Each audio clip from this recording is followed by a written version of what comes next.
Hi everyone, इस video में हम social science half yearly examination के लिए सेट ए एक सैम्पल पेपर देखने वाले हैं जिसमें 2.5 घंटे का टाइम रहेगा और 60 मार्क्स का ये पेपर है। इसमें 24 क्वेश्चंस हैं, सारे कंपलसरी हैं। 5 सेक्शंस होंगे, 1 से 13 तक जो क्वेश्चंस हैं वो एमसीक्यू टाइप के होंगे। जो 1 के, तो चलिए स्टार्ट करते हैं सेक्शन ए के साथ। सेक्शन ए है multiple choice question. Which of the following is renewable resources? Renewable resources इनमें से कौन सा है? कोल, पेट्रोलियम, सोलर एनर्जी या ion? Then which sultanate emerged as a major power in Deccan in 14th century? 14वीं शताब्दी में कौन सी जो सल्तनत है वो इमर्ज हुई थी as a power Deccan area में? बहमनी, दिल्ली, बंगाल, सूरत। बहुत सिंपल है, आप नाम से पता कर सकते हैं। छत्रपति शिवाजी महाराज वॉज क्राउन्ड एट, कहाँ पर उनका जो क्राउन उन्हें पिन्हाया गया था वो कहाँ पर? आगरा, रायगढ़, हम्पी या Surat? British East India company initially came to India mainly as a, कैसे आई थी इंडिया में शुरुआत में British East India Company? Military power के तौर पे, रिलीजियस ऑर्गेनाइजेशन, ट्रेडिंग कंपनी या political party? Then next is universal adult franchise. इसका मतलब क्या है? Right to vote only for educated people, right to vote only for man, right to vote for every adult citizen, right to vote only for tax payers. Then Indian parliament consist of, Indian parliament में क्या क्या चीजें आती हैं? लोकसभा सिर्फ, राज्यसभा सिर्फ, president, Lok Sabha, Rajya Sabha या president and supreme court? Then next देखते हैं। 7th है which factor of production refers to human efforts used in production? So इनमें से कौन सा फैक्टर है जिसमें ह्यूमन एफर्ट्स लगते हैं प्रोडक्शन प्रोसेस में? लैंड, लेबर, कैपिटल या technology? Which of the following was capital of Vijayanagar empire? इसमें से विजयनगर एम्पायर का कैपिटल कौन सा है? दिल्ली, हम्पी, पुणे या Agra? Then why did Shivaji Maharaj establish a navy? Shivaji Maharaj ने नेवी क्यों एस्टैब्लिश की? कोस्टल रीजन को प्रोटेक्ट करने के लिए, एग्रीकल्चर को एक्सपैंड करने के लिए, लैंड रेवेन्यू को इंक्रीज करने के लिए या रोड्स बनाने के लिए? Then which policy helps the British exploit division among Indian rulers? किस पॉलिसी के थ्रू अंग्रेजों ने इंडियन जो राजा थे, रूलर्स थे, उनके बीच में डिवीजन यानी कि फूट डाला या विभाजन का फायदा उठाया उन्होंने? स्वदेशी, non cooperation, divide and rule या सिविल डिसोबीडियंस? मिनिमम वोट क्या है इंडिया में? वोटिंग की एज क्या है इंडिया में? 16, 18, 21 या 25? Who is the D facto executive authority in India? President, prime minister, speaker या chief justice? Then which factor of production includes machine and tools used in production? Land, labor, capital या entrepreneurship? Machine और tool किस में use होते हैं वो बताना है। फिल इन द ब्लैंक से यहाँ पर 5 दिए हैं। सेक्शन बी में हम आ जाते हैं, 5 मार्क्स का है ये। Solar energy is a dash, इनमें से आपको चुन के भरना है। क्या आएगा? Right to vote in India is provided under article dash of the constitution. Council of states is also called dash. Machines, tools and buildings used in productions are form of dash. The ability to organize and combine factors of production is called dash. क्या आएगा इसमें से? तो आप fill करिएगा। Then section B में ही question number 15 है हमारा। इसमें ट्रू फॉल्स दिया हुआ है, करेक्ट इनकरेक्ट बताना है। सिर्फ only citizens age 21 years and above are eligible to vote, ये करेक्ट है कि इनकरेक्ट है? Election commission of India ensures free and fair election. Lok Sabha is also known as the house of people. Vice president of India is directly elected by public. यहाँ पे ध्यान से पढ़ना है ना, डायरेक्टली इलेक्शन होते हैं क्या पब्लिक के द्वारा वाइस प्रेसिडेंट के? Natural resources are found in equal quantities in all region, हर रीजन में नेचुरल रिसोर्सेज बराबर मात्रा में मिलते हैं। तो ये सारे करेक्ट है कि इनकरेक्ट है ये बताना है। फिर सेक्शन सी है शॉर्ट आंसर टाइप, यहाँ पे 4 क्वेश्चन है, 3-3 मार्क के। 16th है what is conservation of natural resources? Why is conservation of natural resources important? कोई 3 कारण देने हैं। What were the main features of Shivaji Maharaj military strategy? 3 main features बताने हैं शिवाजी महाराज की मिलिट्री स्ट्रेटेजी के। देन नेक्स्ट है इसमें 4 क्वेश्चन है ना, तो तीसरा है how did British East India company gradually establish political control in India? British East India company जो थी पहले तो वो ट्रेडिंग कंपनी की तरह आई थी, फिर उसने पॉलिटिकल कंट्रोल कैसे इंडिया में बनाया? 3 इंपॉर्टेंट कोई फंक्शन बताने हैं हमें इलेक्शन कमीशन ऑफ इंडिया के।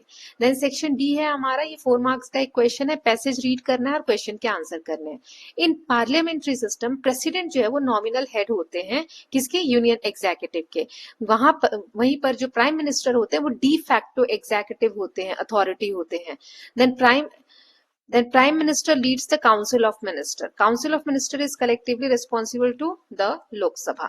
तो इसमें who is the nominal head of Union Executive, who is the de facto executive authority, to which house is the Council of Minister collectively responsible. किस house को सारे Council of Minister collectively एक साथ responsible होते हैं. Who leads the Council of Minister? Council of Ministers के leader को क्या कहते हैं या कौन lead करता है उन्हें. फिर यहाँ पे सेक्शन डी में ही एक क्वेश्चन है 6 मार्क का. 6 एंट्रीज आपको इंडिया का मैप दिया हुआ है उस पर करनी है.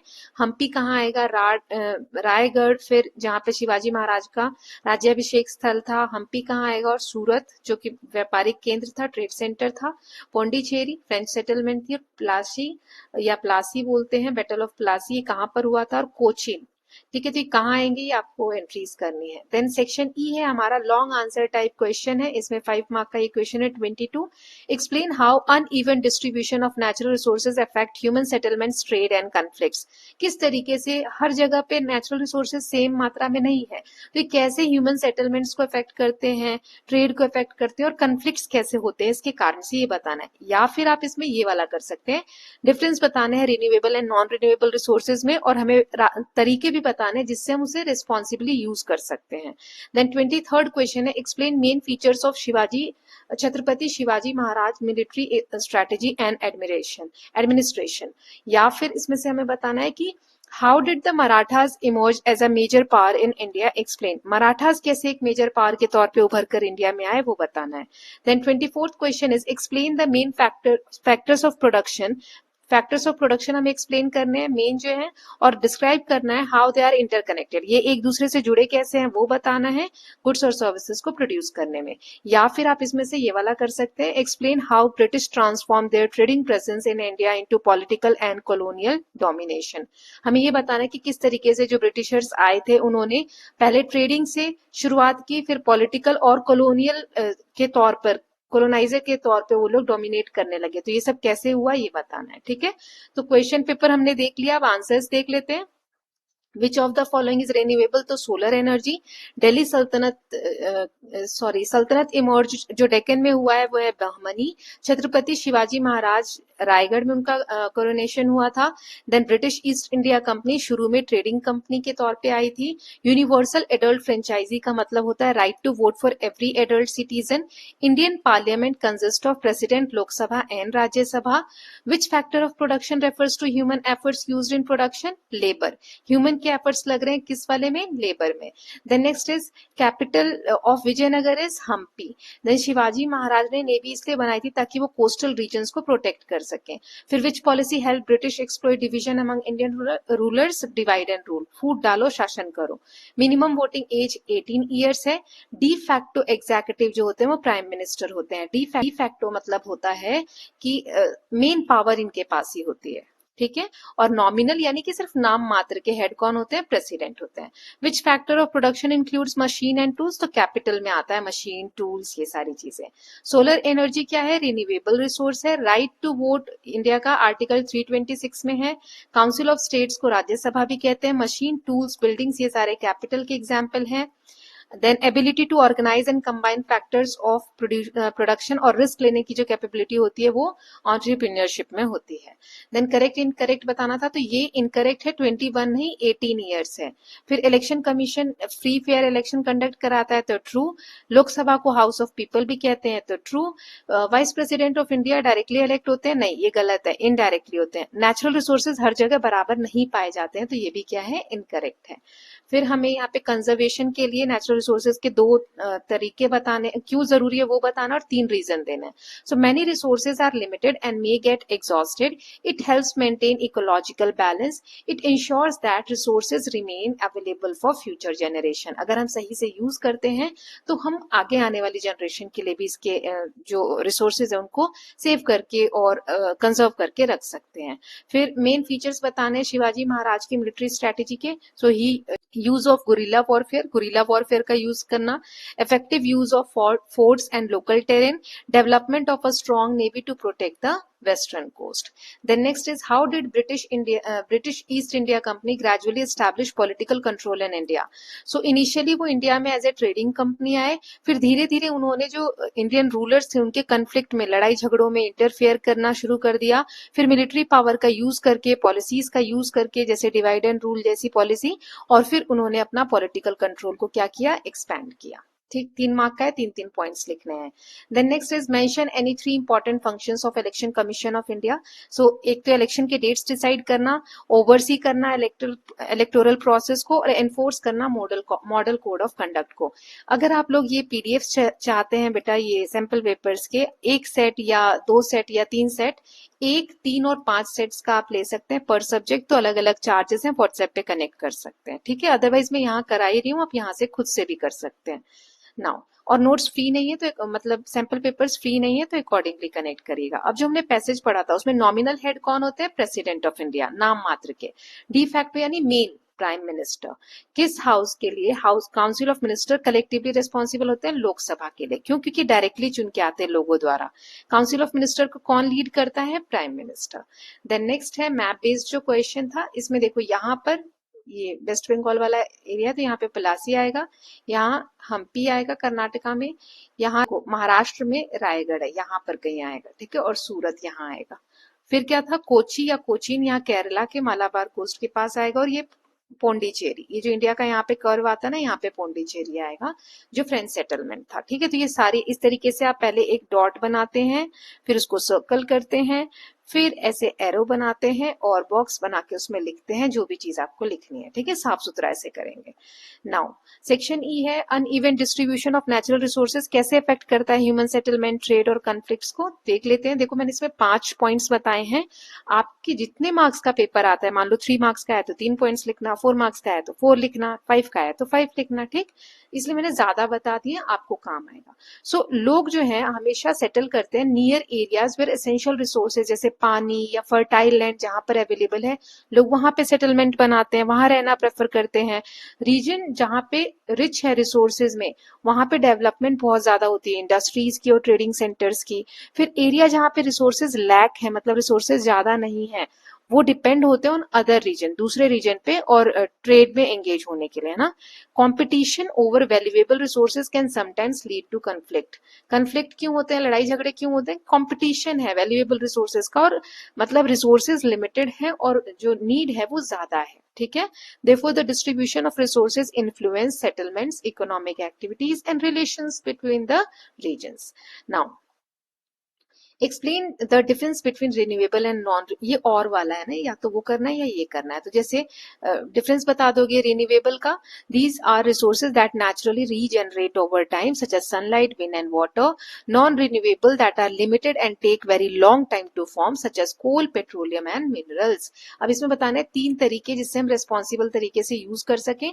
सो अवॉइड अननेसेसरी वेस्टेज, कंजर्व करो रिसोर्सेज को, using renewable alternatives wherever possible, recycling and reusing materials, keeping future generations in mind। हमें भविष्य का भी सोचना है। ठीक है, देन नेक्स्ट है 23rd, हमें फीचर्स बताने हैं छत्रपति शिवाजी महाराज की मिलिट्री स्ट्रेटेजी और एडमिनिस्ट्रेशन के। So he used guerrilla warfare against larger army, उन्होंने ये वाली टैक्टिक्स यूज की थी। इफेक्टिव यूज किया उन्होंने किलों का, फोर्ट्स का एंड लोकल ज्योग्राफिकल नॉलेज का। ही एस्टैब्लिश अ नेवी ताकि वेस्टर्न कोस्ट को प्रोटेक्ट कर सके। He maintain an organize system of administration and his military and administrative organization helped strengthen the Maratha kingdom। उनके मिलिट्री और जो administrative जो भी स्ट्रेटेजी वगैरह थी उसने मराठा किंगडम को स्ट्रॉन्ग करने में, स्ट्रेंथ दिलाने में मदद की। ठीक, देन इसका और वाला है मराठा कैसे इमर्ज हुए इंडिया में एज ए पावर। तो strong leadership under Chhatrapati Shivaji Maharaj was the first reason. Guerrilla warfare का इफेक्टिव यूज, स्ट्रॉन्गर आर्मीज के against, strategic control and use of forts in Sahyadri region, then development of navy to protect the western coast from attacks and then expansion of Maratha political and military influence across India।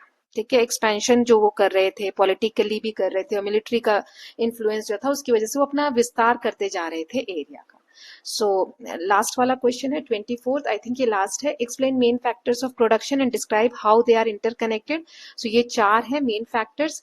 It land में क्या आता है, it includes natural resources जैसे कि and the physical space on which production take place, जैसे land हो गया, forest हो गया। लेबर में ह्यूमन एफर्ट्स आता है, both physical and mental used in production. Capital में machine, tools, building and other manmade resources आते हैं जो प्रोडक्शन में यूज होते हैं। एंटरप्रेन्योरशिप में it is the ability to organise, combine all factors of production to produce goods and services. Now इनका interconnection ये आपस में जुड़े कैसे हैं, तो land provides basic resources, labour works on land using capital, machine, tool and etcetera, है ना। लैंड पे लेबर वर्क करते हैं कैपिटल का यूज करके, और एंटरप्रेन्योरशिप जो होते हैं ये सारी चीजों को एक साथ लेकर आते हैं, टुगेदर करते हैं लैंड, लेबर, कैपिटल को, उन्हें ऑर्गेनाइज करते हैं और रिस्क लेकर प्रोडक्शन का फिर काम शुरू करते हैं। चारों फैक्टर ऑफ प्रोडक्शन जो है साथ में काम करते हैं to produce goods and services that satisfy human needs and wants. Okay, then 24th का और वाला है, ब्रिटिश ने अपने आप को कैसे ट्रांसफॉर्म किया from trading to political and colonial domination. So British East India company initially came to India for trade and establish trading post in different parts. पहले ट्रेडर्स की तरह आए, उन्होंने अलग अलग जगह पे ट्रेडिंग पोस्ट एस्टैब्लिश किए, फिर धीरे धीरे उन्होंने इंटरवीन करना शुरू किया कन्फ्लिक्ट्स में इंडियन रूलर्स के, फिर मिलिट्री स्ट्रेंथ का यूज करके उन्होंने डिफीट किया अपने राइवल्स को और एक्सपैंड किया अपने कंट्रोल को। It adopted policies such as divide and rule to weaken Indian unity, फूट डालो शासन करो जैसी नीति को यूज करके उन्होंने इंडिया में राजाओं के बीच में फूट डाला। इस तरीके से कंपनी ने अपने आप को ट्रांसफॉर्म किया ट्रेडिंग ऑर्गेनाइजेशन से powerful political and colonial authority in India. Okay, so with this students we are done with set A. दूसरे वाले चैनल पे मैं एक और सेट अपलोड कर दूंगी, तो प्लीज वहां पर भी आप लोग वो वाला चैनल भी सब्सक्राइब करिए, क्योंकि 8th के बाद से 8th की और 12th तक जो भी चैप्टर्स, जो भी चीजें मैं कवर करूंगी वो उसी चैनल पे कवर करूंगी। अब आप लोग 9th में जाएंगे है ना थोड़े समय बाद, तो आप लोग वो चैनल सब्सक्राइब करिए, क्योंकि यहाँ पर बहुत सारी क्लासेस हो गई हैं तो वीडियो सही से नहीं मैं अपलोड कर पा रही हूँ। ठीक है, मिलेंगे नए वीडियो के साथ, और नोट्स चाहिए तो प्लीज कनेक्ट करिए व्हाट्सएप पे, सभी चैप्टर्स के नोट्स अवेलेबल हैं, सभी सब्जेक्ट्स के, सभी क्लासेस के। Please take care of yourself, keep learning, keep revising, bye.